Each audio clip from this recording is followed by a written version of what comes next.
So Sabi, can you Good tell us... afternoon. Good afternoon. Can you tell us what you know about the early history of your family? The early history. I suppose the earliest memory that I have is from Schwabach. Schwabach is a town in southern Germany. I know my parents moved there from Leipzig, where I was born, on the 14th of April 1924. And they moved to Schwabach. Where did your family come from? Going back further. Going further back, well, they came, I wasn't there, but I was told they came from Tarnov. In Yiddish they call it Turne. Tarnov, T-A-R-N-O-V. Mm-hmm. And it was a very, people still remember it as a great settlement of Hasidic type Ostjuden, Jews. Most Jews from that area were Hasidic inclined. I think our allegiance was to the Bover or Vishnitz Hasidim, maybe a little shade of Gerer Hasidim in between, that type of jolly Jew. My father apparently had 4 brothers. Shachne Merrill, that's the father of Merle, the grandfather of Eddie Merle. He was the eldest. I think Shachne died very young. And there was Emanuel Merrill. And they later lived in Bamberg, had a shop there, and there were merchants, had permission to do legal work in Germany. And then we had a doctor in the family, actually, Avraham Merrill. I understand he was a specialist in some type of medicine. I think it has to do with ulcers. And he worked in a hospital at one time in Erlangen as a doctor. Avraham Merrill, he was the youngest, and there was one other. Who was that? Paul. Shachne, No, not Paul. Shachne, Avraham, and of course my father, Shmuel Merrill. He had no specific training, but he was a sort of a merchant whenever he was able to be active in that, because later on the Germans restricted that as well. Arbitrarily, not everywhere in the whole of Germany, but local officials did what they like. So what do you remember of your grandfather, Gershom Merrill? Gershom Merrill had a little beard, he was very jolly, knew a lot of Hasidic tunes, and that's what I remember of Gershom Merrill. My grandmother, I didn't know, that was Hannah Merrill, his wife. I didn't know very well. But I do remember also my grandfather from my mother's side. She was a Pfenniger, and her father was Alter Josef Pfenniger. He was a great Talmid Chochem, had a long beard, and he was generally respected and accepted as a big Talmid Chochem. Stories abound that when the Beis Din or the Rabbonim had problems, they would consult with him on halacha. And he was also Bobover Chassid, or? No, I think he was Bobover Vishnitz, yes, because the Alte Rebbe, don't know what generation that refers to, but I mean the Alte Rebbe of Bobover, when he came to Leipzig, They lived in Leipzig, the Fenigers. Had many sons who died, many girls, mainly the girls survived.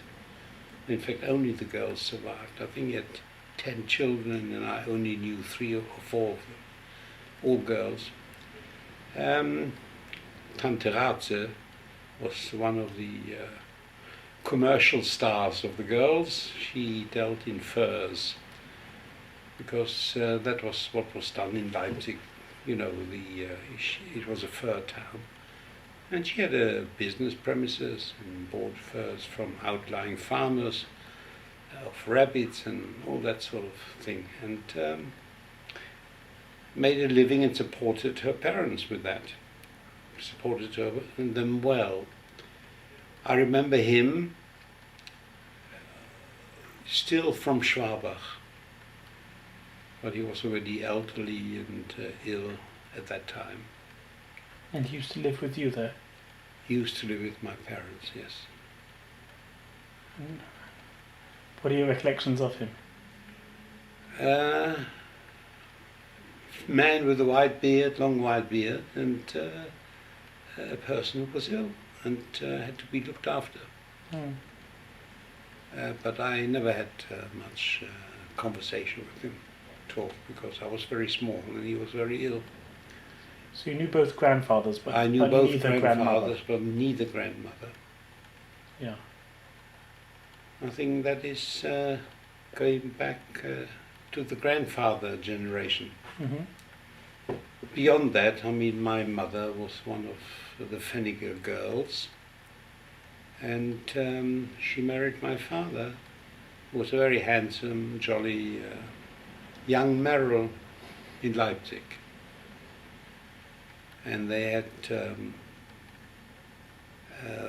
5 children, my sisters and 4 sisters and myself, and one sister of mine, Lenchen, died in Schwabach. I remember that. And in fact she's buried on the Jewish cemetery in Schwabach. What was the name? Lenchen. Lenchen was her name, probably Lea. And how old was she? One of the Unicorn books is dedicated to her. How old was she? When she died, as I remember, I think as a youngster, 4 or 5 years, something like that. She died of pneumonia or something like that. Very quick. She was ill 2-3 days and died. High fever. In those days, there were no antibiotics available, and that's what happened. But one of the books, the same book that I dedicated also to Sharon, she's mentioned as well. And it was your grandparents who first moved out of Tarnov? Out of Tarnov, I don't know who moved first, but obviously Parnasse in Tarnov was limited, and the young boys looked for Parnasse everywhere. And that's what happened, marriage, Parnasse. And they moved first to Bamberg? No, Leipzig. From there, they went to Leipzig. My father did, I don't know what the others did. Right. I know that Emanuel finished off in Bamberg with a shop for linen and bedclothes and tablecloths and that type of stuff. I remember the shop very well. And Uncle Avrom, the doctor, I met a few times, not very often. And Shachna I never met, he was already deceased. I tell you, my father worked very hard. For some reason, he was not a German, never naturalized, and he was Polish. In fact, I still have a Polish passport. And as luck would have it, that's why the British didn't intern me in Australia and Canada like they did so many Germans during the Second World War. from London. Tell me about your parents. Tell you about my parents. Difficult to say. I wasn't home that much. At the age of 10, they sent me to a boarding school because we lived in a village. Later on from Schwabach, we moved to Sassenfahrt. Unbelievable Sassenfahrt. It appears in the history books. Recently there were history books written of the lonely German Jewish Kehillot scattered and spattered all over the southern Germany, or parts of Germany, and every small village had Jewish communities. Unbelievable. The books were called Mezuzah, actually written by a non-Jew called Fleischmann, who got in touch with me. And he's written 6 books about all these various kehillas. At one time, Sassenfahrt understand had a Jewish kehilla, but when we were living there, we were the only people there. It was a village, Pshuto Kmashmo, a very small village, with one shop, maybe another little shop, but one big shop. And they even had a bakery in that shop that people would bring their dough to be baked in that oven that the facility offered. What shall I tell you about my parents? From Jewish, traditional, but the circumstances of their existence was very meager. My father eked out a living by going by bicycle from village to village, selling goods like handkerchiefs or towels or bedcloths and other linens. And he did build up a round for, say, 3-4 villages. And then he would, every month or so, go around collecting the money and selling more. Terrible way to make a living, in all weathers, on a bicycle in Germany. At that time, for some reason, he was not given permission to work. And like Emanuel, he had they were Germans, they naturalized, my father did not. So that's what happened. But my mother very much wanted me to have a Jewish education. So she sent me to a boarding school at the age of 10. And the boarding school was called Burg Prepach. There was an active Talmud Torah, a preparation for the Würzburger Lehrerseminar. Lehrerseminar means there was a kind of a university for Jewish studies in Würzburg, and where you could qualify as a teacher or rabbi. And before you joined that university or that establishment, you had to be prepared for it. You shouldn't come there empty. So you went to a Präparandenschule, preparatory school, to have a standard, a minimum standard, so you could start learning to be a teacher. So I went to that Präparandenschule in Burgprepper. Very Spartan, German kind of establishment. When I was there, it was run by Scholl Munk, the man with the red beard. He taught not only Limude Kodesh but also chemistry. I remember, because in one chemistry lesson he got his beard burned, much to the amusement of all the children there.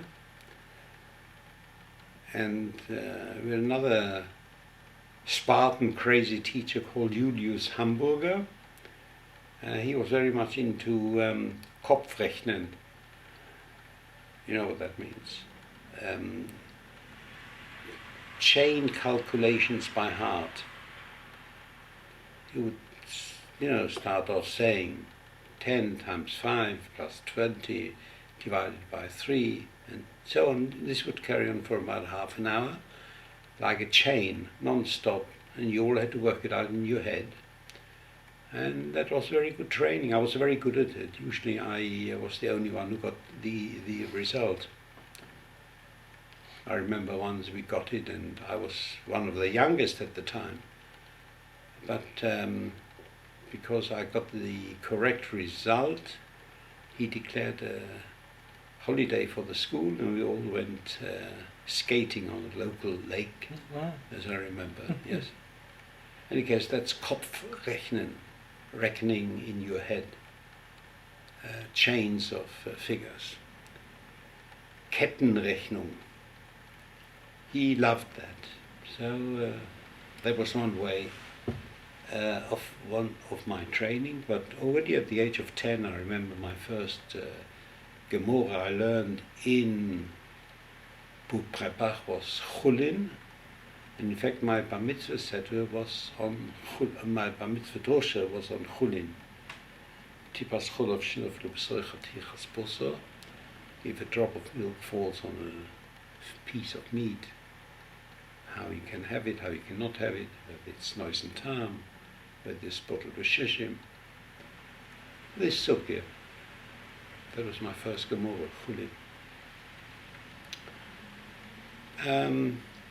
But that is, it was a Spartan school, but very good school, and I learned a lot there.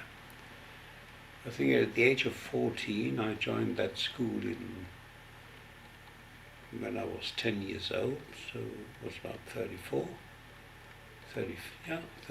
and I left at about 37, 38, and I went to the yeshiva in Frankfurt, Schneider Yeshiva, in Frankfurt. During the year, I hardly ever came home. I remember I came home for the Bar Mitzvah, which was during Pesach, and because I was Bar Mitzvah on Pesach, I was born Yud Nissen, my teacher said, well, you haven't got a Bar Mitzvah Pasha, you better become a Bal Koira. So I trained as a Bal Koira, and I was a regular Bal Koira. I remember at the age of 11 already, they had nobody to go around the villages to say the Megillah. And he sent people like me who were able to line the Megillah to the villages. Not sure whether it was before my Bar Mitzvah or after my Bar Mitzvah, but I remember going around villages lining the Megillah. I don't think you have that in any other country like we had in Germany, that every little village had a minion of Jews, devout Jews, some more than others, some less than others. But in that area where we lived, in the Jewish villages surrounding, they were mainly dealing in livestock. In German you would call that Viehhändler, Vieh meaning behemoths, Händler, merchants in behemoths. It was a Jewish, very Jewish profession. Where do you have that nowadays? I know you have property tycoons, but not many Viehhändler. And I stayed in Frankfurt till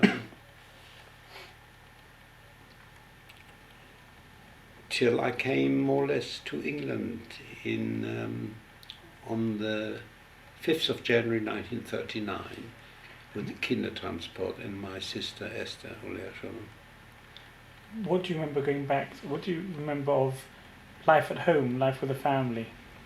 Jenny mentioned a couple of stories recently of sledging, family holidays, yes, recollections of your mother.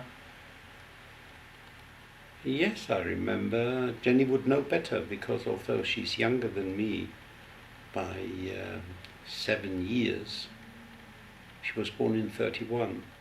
I was born in 24. But she was home all the time, I wasn't. I do know that we lived near a river called Regnitz, a tributary to the Donau. Danube, yes, if I remember rightly. And the Regnitz was our hunting ground. We not only did we enjoy the summer there, and people from Bamberg and Nuremberg, even people like Wolkenfels from Nuremberg used to come to us during the summer holidays to enjoy a swim in the Regnitz, which they couldn't have in Nuremberg. Because here nobody knew them, you know. They felt they can come and have a bit of a holiday. What do you mean, because nobody knew them? Well, the Goyim wouldn't know them at first glance, and therefore would leave them alone. Because they wouldn't know they're Jewish. They wouldn't know they're Jewish because they were with us, but they had no personal enemies there. They were not personally known. They might not have been able to do that in Nuremberg. No, they would not be able to do that in Nuremberg, no, where they were known. So they came to us to have a bit of a holiday in the Regnitz in summer. You didn't have personal enemies in Sassenfahrt, you say? No, but Goyim are Goyim. What shall I tell you? We had good connections in a way, but the young lads from the age of 15 down, Hitler youth, you know, they became brainwashed by Hitler, by the political circumstances. Older people didn't go along with it right away. Any case, that was, so we had a lot of visitors in summer, and when I was home, and also I think my sister, my older sister Lotte, was already away in Leipzig with the aunties, Tante Ratze and Tante Anna, to study a profession. She was a very pretty girl and she became a nurse, and she came to England on a permit of not Kindertransport but as a qualified nurse. And she worked in an isolation hospital in Biggleswade, where she trained as a TB, tuberculosis nurse. An isolation hospital, Biggleswade. What else do you remember of your mum? What's just what I remember? Not very much, I'm afraid. Jenny would tell you more. She was home more. What do you remember of your home? What sort of place did you live in? Well, we were in a village. We had running water, but we didn't have a plumbed toilet. What did you do? A septic tank. You know what that is? Oh, really? Not really. You have a proper toilet, but the waste goes into a tank, and that tank gets emptied once a month or once every 2 months, something like that. It's called a septic tank. But we had running water, and being near the Regnitz had one big advantage for us, that the locals would come and sell us fish. So we didn't have to go far from that point of view. But you did travel for Minion, didn't you? Well, the nearest Minion was across a bridge, which was a different place already, called Hirscheid. Hirschchaid, Hirscheid. There they had a Minion, had a Jewish teacher who was called Kahan. He was a Kohen, he was a good teacher, and nice synagogue. And that's where we went for Minion, yes, my father and I. It was about a 20-minute walk across the bridge. How often would you make that walk? I think every day. Every day. And the nearest mikveh was quite a way away. I remember that before I was bar mitzvah, my father said you can carry the talis, because that was the Polish education, that where there was no eruv, that if you're not bar mitzvah yet, you can carry a talis. There was no mikveh where we were. I think the nearest mikveh was in Nuremberg, which was at least 20 kilometers away. My mother had to take a train to get there, which was dangerous, but she went regularly. I think she may also have gone not only to Nuremberg but also to Schweinfurt. There was a mikveh there. I know she went by train, and whenever she could, she used the river Regnitz, which was local. Wasn't always possible, but that's how she managed. Yeah.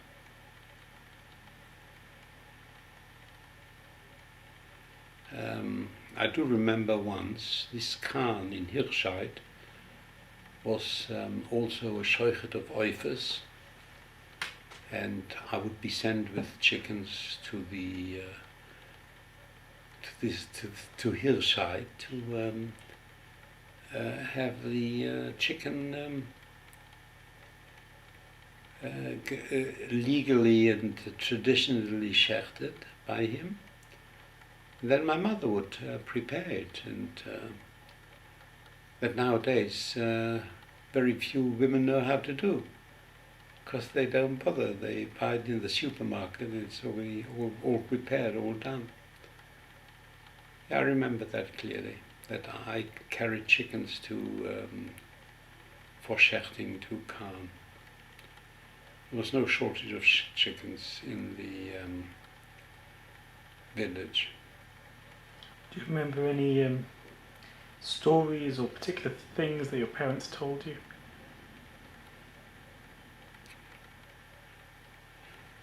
I don't know, but mainly my mother wanted me to become a Talmid Chochem. She said to her father, it's in the family. And she seemed to be more of a driving force in that direction than my father, who I don't think was a great Talmid Chochem. Looking back, maybe he was, but I don't think so. But the Fenigers were learned, let's put it that way. And she was the driving force behind that, and can't have been easy for her to send her only son away at the age of 10. That was her sacrifice. And then I went to the yeshiva, and from there I went to England, carried on learning. What was it like in the yeshiva? Was this yeshiva Katana? Or? No, it was the yeshiva. I was at that time already 14, 15, in 38, 39. It was a proper, a regular yeshiva. Mm.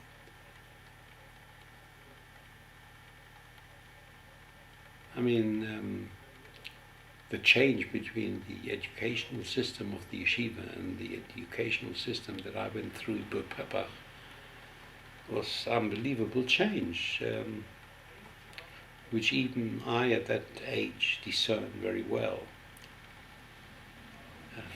Reb Schneider, Reb Moshe, was a very kind person, but he lived and preached on fire and brimstone, not appealing to the mind but to the heart. You know, whereas Burpepach, where I was German, educated, philosophical background, different kind of education, so I had both. But in the end, the yeshiva started Reb Moshe Schneider had a son called Gedalia, one son, who was in England. He married a girl from the Morin family, Morein, Morin. Morin was a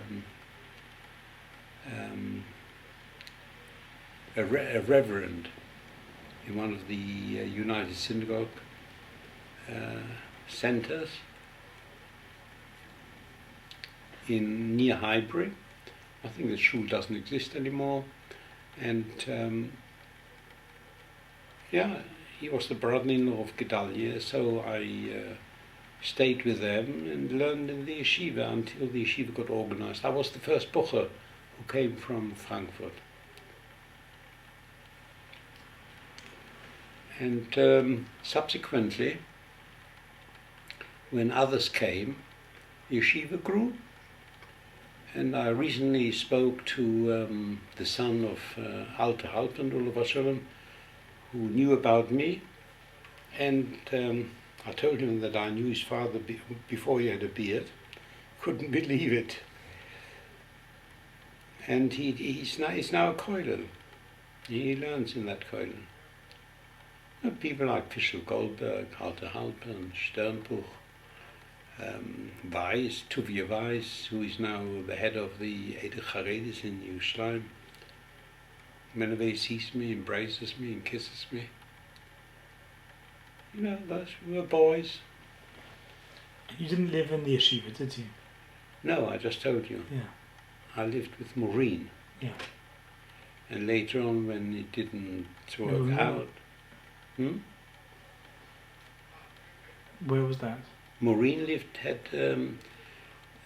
in number 88 Aberdeen Park, Highbury. Yeah, but already in That was my first address in London. Frankfurt. Oh, in Frankfurt we lived... also boarded out. We were boarded out. In Frankfurt I lived with... I had a room with other people. We had a room there. 4 bochim in one room. With people like Grosnas, Shimon Grosnas and Fischer Goldberg, Naftoli... I forget already.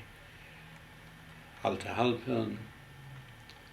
All these names I mentioned to you now, they became great Rabbonim all over the world, in Canada, in America. And you might have met Safti there, no, in Frankfurt? I did meet Safti there. I did meet Safti there. Ah, tell me about that. We were boarded out for sleeping, but for eating we ate, the Yeshiva boys ate at number 28 Obermainanlage, where the Schneiders lived. And the Schneiders had 3 girls, besides Gedalia the son. Gedalia and 3 girls. The oldest was called, don't know, but the middle one was Elka, and one was called Gittel, and the youngest was called Bracha. Bracha, yeah, Bracha, yeah. Absolutely, you're right. That's what you told me last time. Yeah. Well, any case, and Gittel, I think, gave shiurim to girls who would come to a Shabbos afternoon, and I met Safta, I'm sure of it, that we met. She was coming up and I was going down, or vice versa, on a Shabbos afternoon. She was going to the Shia and I was coming from the Suda, and that's how we first met. Do you remember meeting her there, or you just... It's a romantic moment to remember, but what did actually happen, I don't know. And what was Safti doing at the time? No idea. She was in school still? Safta was a rich girl. She had parents who had a legitimate business, in one of the main streets of Frankfurt, selling leather goods, and that was considered rich in those days. Balabatisch, certainly Balabatisch.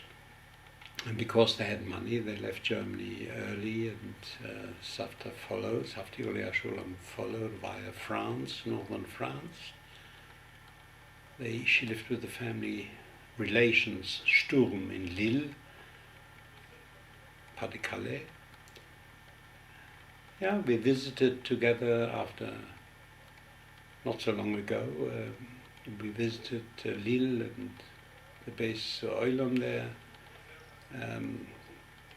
where also old Mrs. May, who is the grandmother of the Berkoviches, who just joined the family with Susan just now. Vivian. Vivian's daughter married a Berkovich, Hungarian connections. Yeah, the old grandmother May was buried in Lille, Pas de France. But you get all that better from probably Frita. She knows more about these things than I do. I wasn't home that often, that much.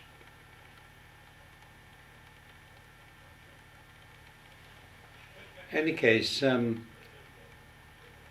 when I did leave the yeshiva in 1942, I had a letter from my... in 1942. Oh, so you're in England? In England. Just tell me about how you got to England. So you... Kindertransport. Yeah, but you how did you find out that there was a Kindertransport? How did all the arrangements happen? My parents would contact me and say, "You've been accepted in the Kindertransport." She said, "We are allowed." We were 5 children. That we were told that 2 children can be sent with Kindertransport.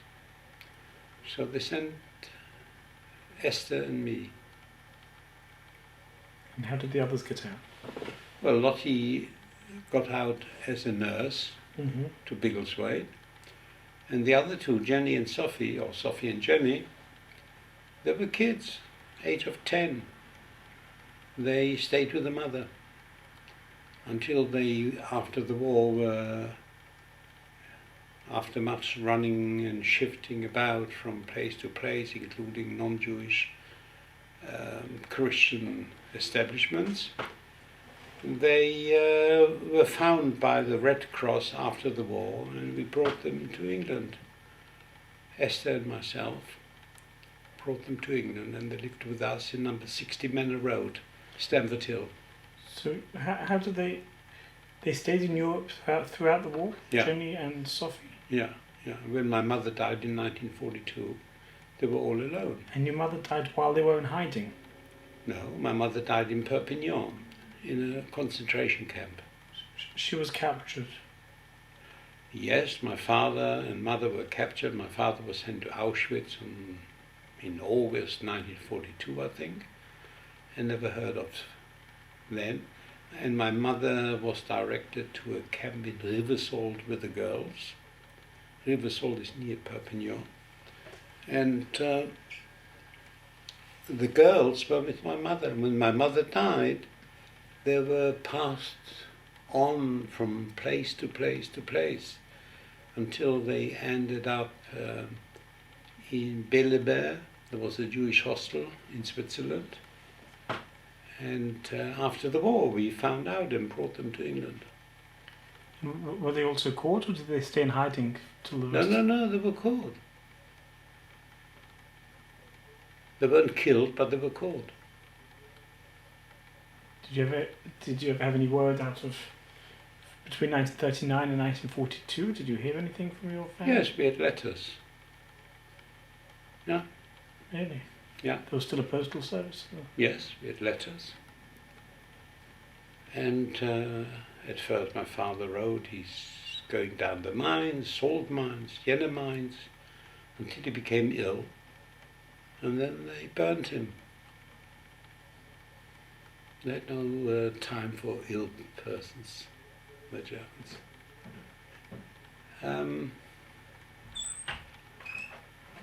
Yes.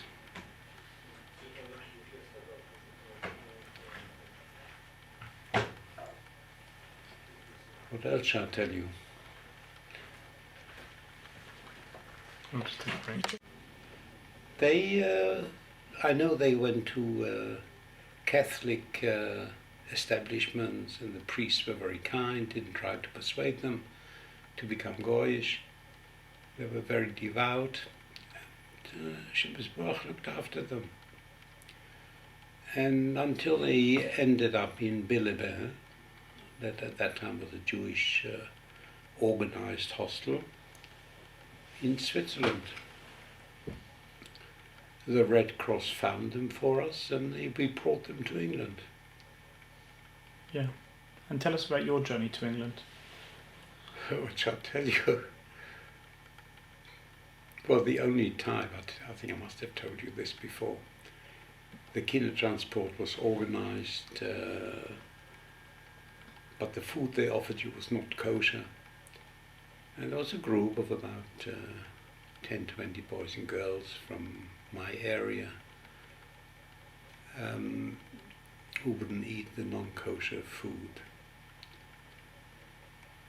The journey took about 2 days by train. The German crossing border was Aachen, Aachen, Aachen. And after that we went through Holland by train, boarded a boat, and landed in Harwich, in Dovercourt. Was there just one of these Kindertransports, or were there several? No, there were many. There were many. This was one of them. And were you on the same one as Safti? No, Safti wasn't on the Kindertransport. Oh. Safti, I told you, in 1940 moved to her family Sturm in Lille, Pas de France. And from there she made her own way to England because they had money. We had no money. The Dillers had money, Yeah. relatively speaking. I'm just taking you back one step. So, what do you remember about leaving home and saying goodbye to your parents? And did you realize that you might not see them again at that stage? I think it's all very rush, hush, hush. You have to report on that and that day. And the collecting point, I think, was Nuremberg, and which wasn't that far away. And we said goodbye, and that's it. With the hope that we'll meet again, but we did not meet again. Yeah. And you told me once what they said to you, or what was it your father said to you? No, my mother. My mother said, "Bleibe Yid, remain Jewish." I suppose she knew the dangers of young children going out into the world, you know. She was only concerned about the spirit, not about the body.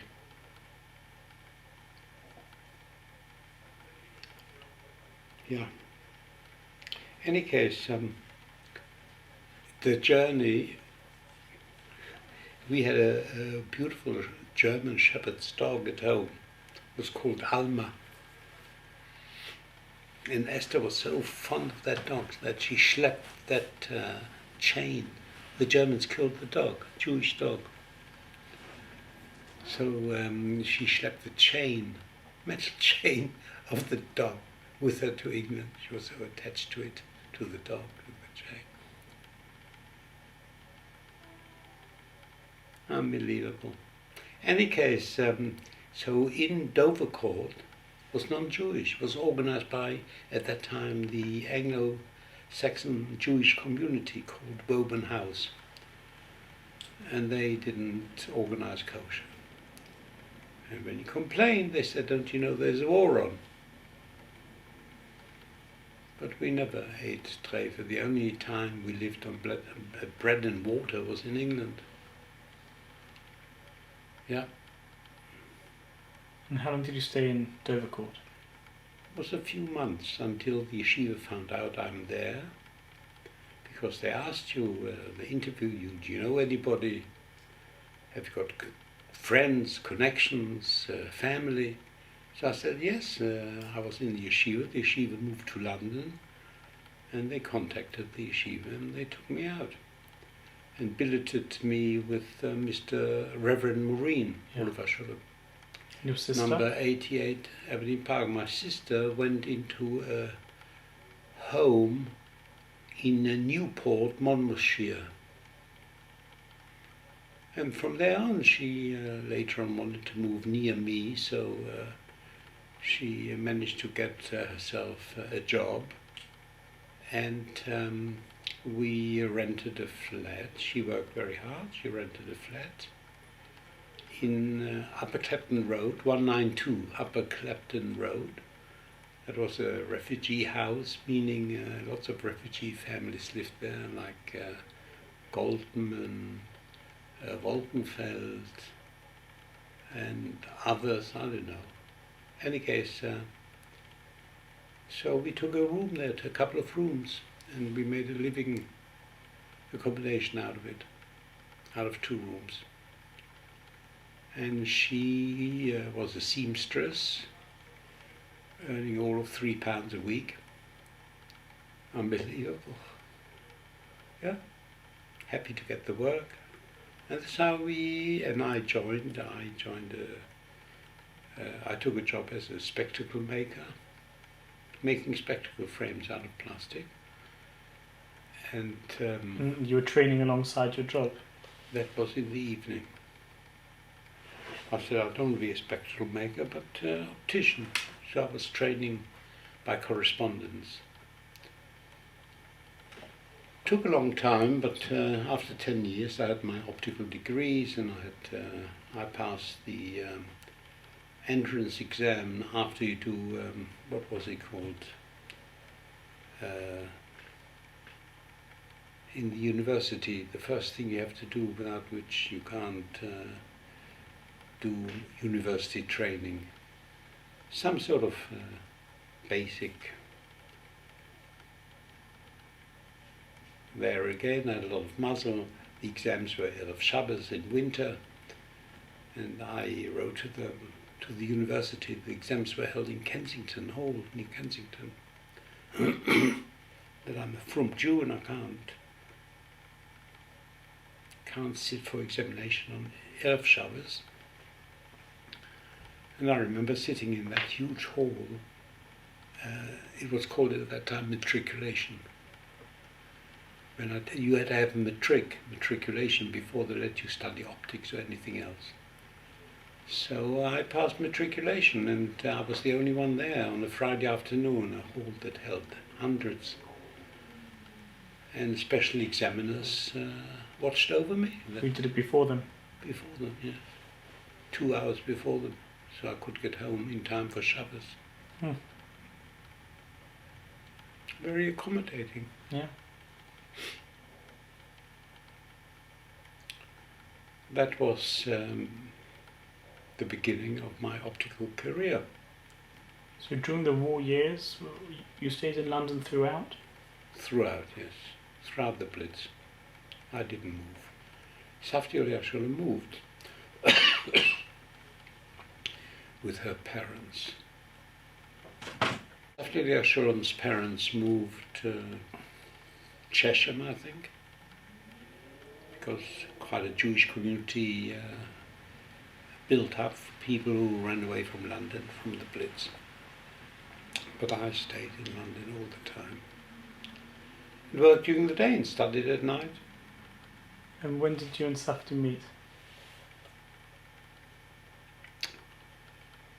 When did we meet? It was on a Shabbos afternoon.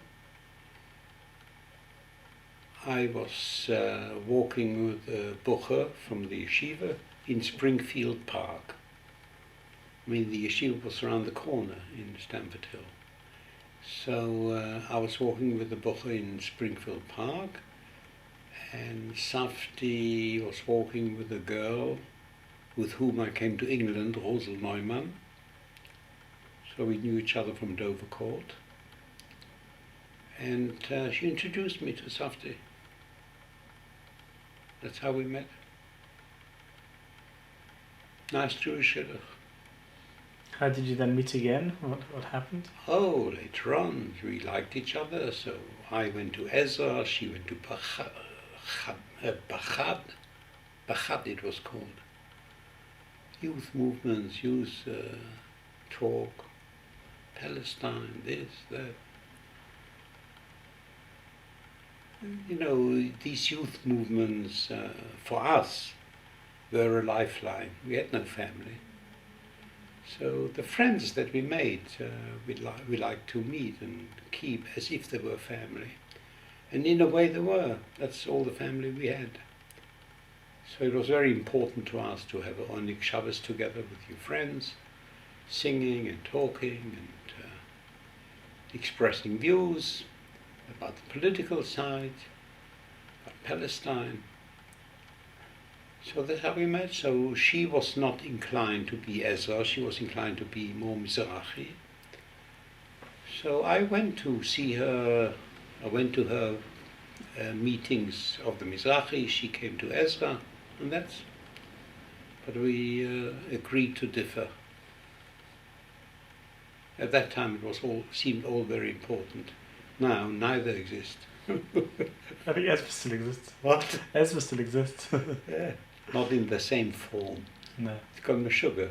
I mean, we were mixed groups, and Adolf Kohn, who became the head of the girls' seminary in Gateshead, he was in charge of the mixed camps of the Ezra. Can you imagine that happening today? Couldn't happen. So, things change. But the Ezra produced a lot of Shidduchim, including Fritta and Bernhard Steinhaus. They met in Ezra camp. And my friend Duvet Kapellenolf Shulam with his wife, Lahavdil B'Chaim L'Chaim, and many others. We had no parents, so that was our family. So what happened next? Married and lived happily, happily ever after. When did you get married? When did I get married? Wasn't it in 46?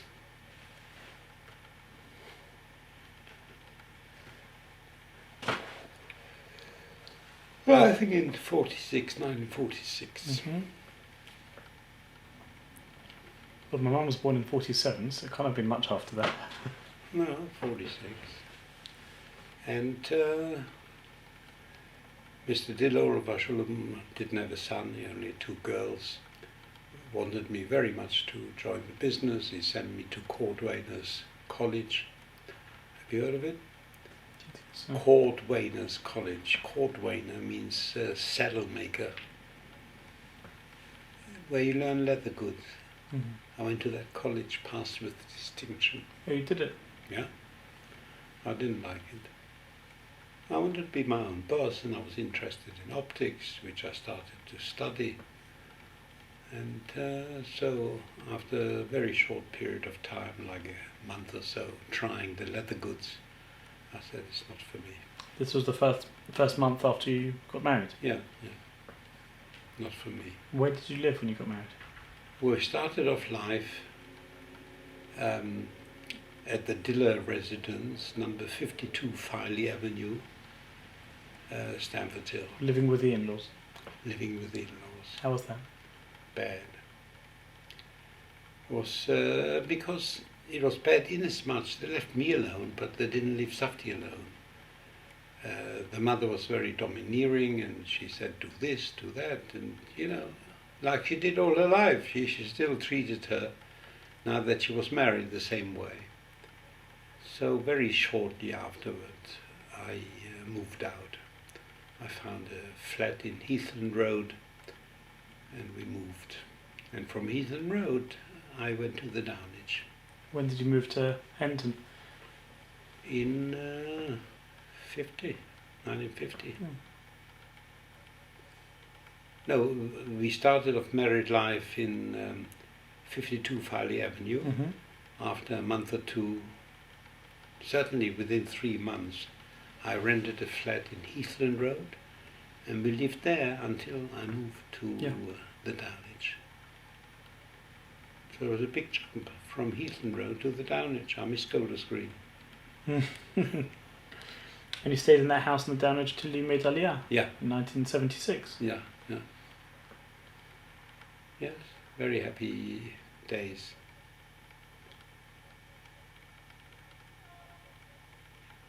So, what would you like to know now? I just want to tell you one thing. How many stories, whatever you hear, and however many people you listen to telling you their story, you don't begin to get a picture of what we went through. It's unbelievable. You don't begin to get a picture. Because, we had to fend for ourselves, lost all the family, had to find our own panusa. And in fact, I had connections in the Merrills, had connection family in London. There was a family called Joseph who were Merrills. There was a family called Marlowe who were Merrills. They changed the name to Marlowe. And there were others, but none of them were prepared to help. Even Jack Davies, crazy Jack Davies, who was so proud that he's a Merrill. He also was a Merrill. But the parents didn't marry under the Goyish law, only under Chuppah, so he took the name Davies of his mother instead of Merrill, but he was Merrill. None of them were prepared to help. They all said, he'll blow over you, but none of the people who ever gave guarantees to bring over ever were called upon to look after the people they guaranteed for. There was one family, Zender, who lived behind the yeshiva. I heard this after the war. And they gave guarantees for, I think, hundreds of families. Managed to save their lives. That they had visits from the Scotland Yard saying, look, you guarantee all these people to bring them to England. Your tax returns don't show that you can support them on the money. So they said, look, you can do to us what you like. We are saving lives. And none of them will ever be a burden to us, and they weren't. None of them. We were industrious, wanting the drive to live and make a living in the Parnusa. I think, I know my family never wanted to know anything. Had you approached them in those months before the war? Of course, I approached them before guarantee the war. for your parents? To guarantee for my parents. None of them would.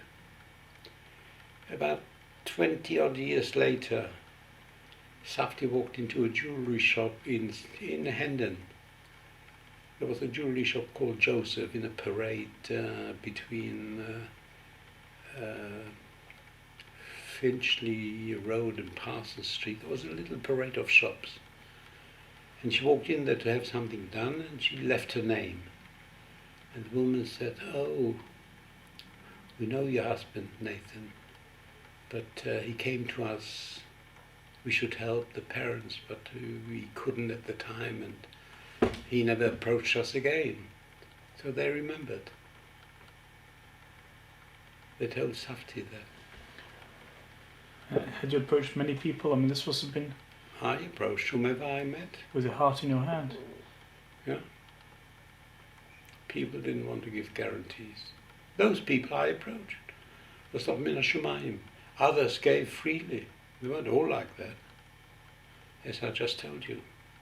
Bobby had the same experience.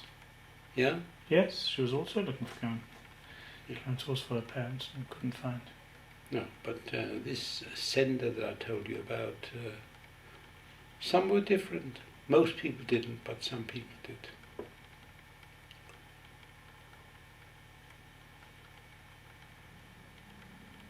And once you went down and you built a shul? Oh, yeah, well, nothing much to that. and the pie. Right, a Well, good. yes. You're instrumental in acquiring Pie House for the I organisation. did. When instrumental, I bought it. Oh, you bought it? What, with your money? No. Well, I pledged it, yes, I bought it for Pi. When I was chairman of Soil, I said, we need a house. I bought it. And I got the money together. No problem. You're in the Chevra Kadisha. Kadisha, yeah. And I suppose the Balaclava in North Hendon as well? Who, me? Yeah. Yes. Me and Moise Katzenberg.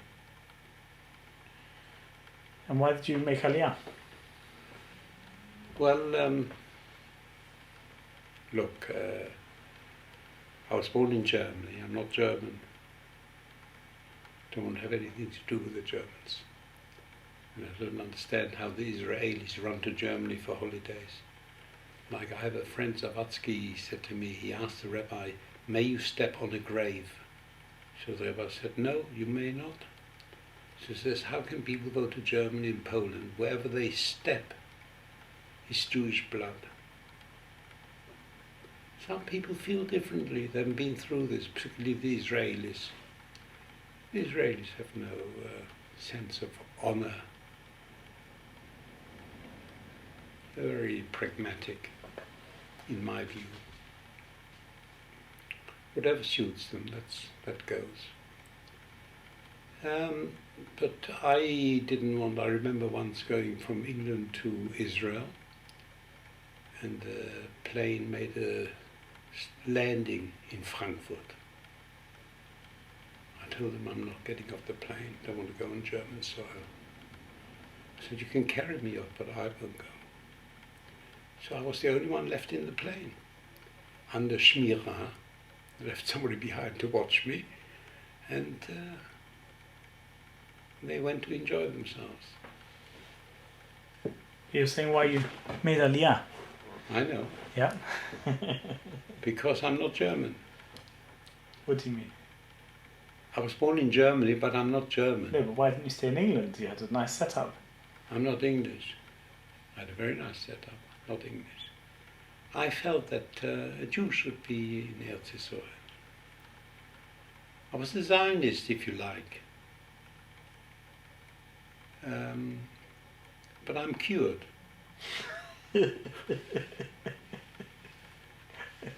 I'm cured now, and I can well understand people who don't want to go to Israel. The country is wonderful, but the people are horrible. The administration of Israel is so corrupt, so corrupt. And you may say that all the countries have corrupt administrations, but I don't bother me. It doesn't bother me all the other countries. Israel bothers me. Yeah. But the country is beautiful. Yeah, Eretz Yisrael is beautiful. Beautiful country. A bit difficult to live there. The administration is difficult, and people are selfish, many of them. But I'm talking about the official administration is not very friendly towards citizens. Mm. Once they've got you, they've got you. Before you go and live in Israel, they promise you everything. But once you're there, it's different. And I'd just like to make a short comment about work ethics, if that's what you call it, or hashkofa.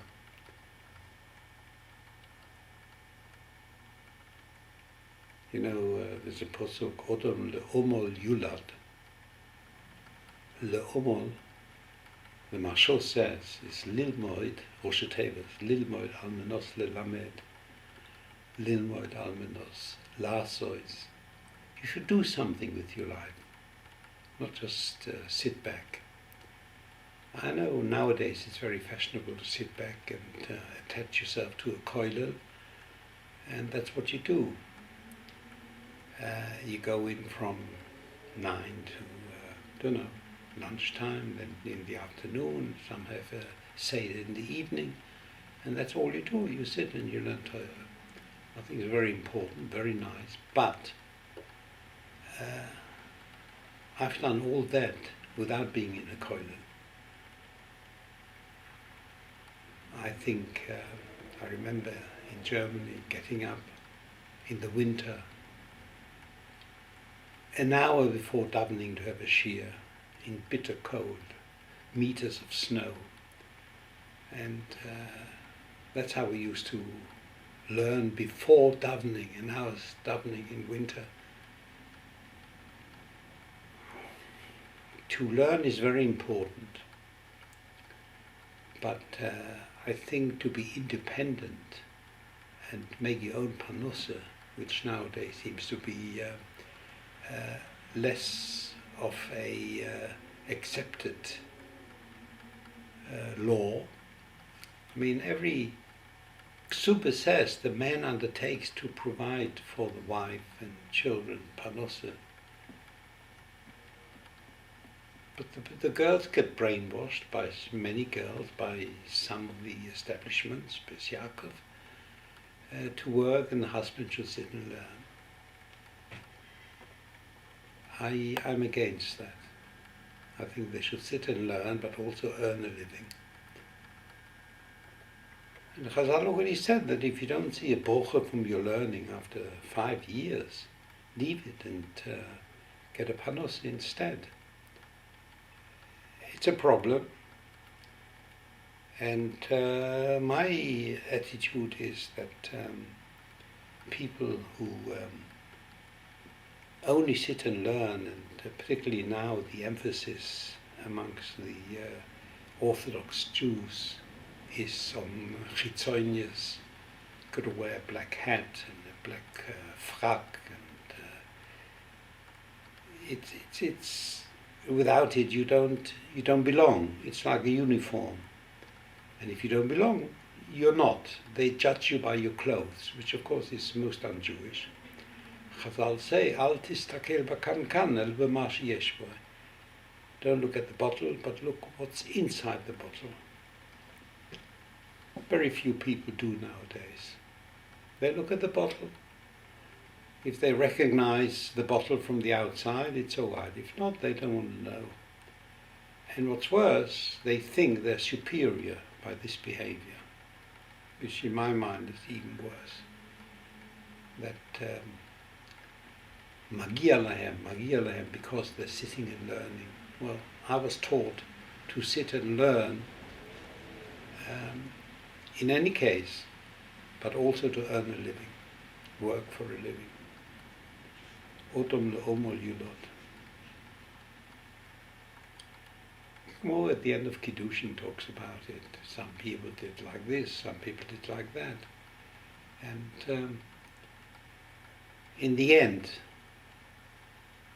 Yichidim, outstanding individuals, benefit from the first shitta of sitting and learning and not doing anything else. Yichidim, that's what the Gemara says. But on the whole, people do not, and they'd be better off to do a day's work and learn. Well, these shittas are getting more extreme, and with Hashem it'll sort itself out, or Moshiach will come and put us all right what we're doing wrong.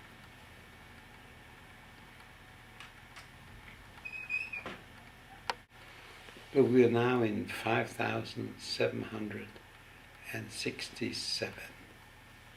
Nachon?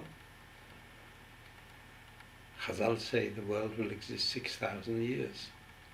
So we haven't got much to go, and you make Shabbos a bit earlier. You don't wait till it's dark. So Moshiach is definitely on the way. And will come, and please God, I should be sorry to see it. And he will put us right. And Moshiach will then be able to tell us all where we've gone wrong. All I know that Chazal say that going back even 1,000 years, somebody became very ill. And they asked him, it's a Gemara, asked him, "Nu, what did you see in the upstairs in the other worlds. She said, Olam hafuch haiti. I saw an upside down world. Elyonim tachtoinim, tachtoinim elyonim. So we don't really know the values that Shem Yisboach wants us to have and be. But I think as long as everything we do is guided by Yir Shumayim and we have the right intention, that counts for a lot. And as Chazal say, Rachmon libe boy, Shem Yisboach wants the heart. Not the suit, not the black hat, the heart. Rachmon libe boy.